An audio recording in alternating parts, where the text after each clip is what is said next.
إذا كنت تريد التوصل بجميع أخبار ومستجدات الوداد، تابع قلعة الوداد على اليوتيوب.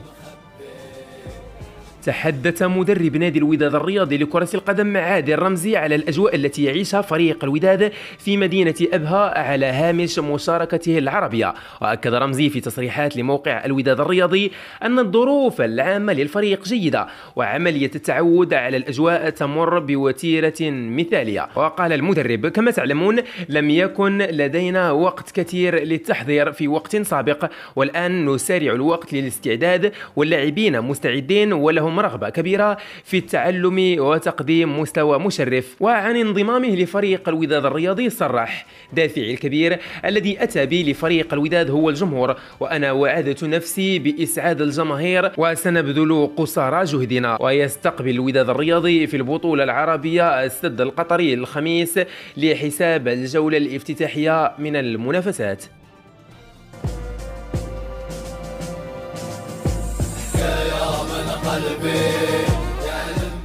إذا كنت تريد التوصل بجميع أخبار ومستجدات الوداد، تابع قلعة الوداد على اليوتيوب.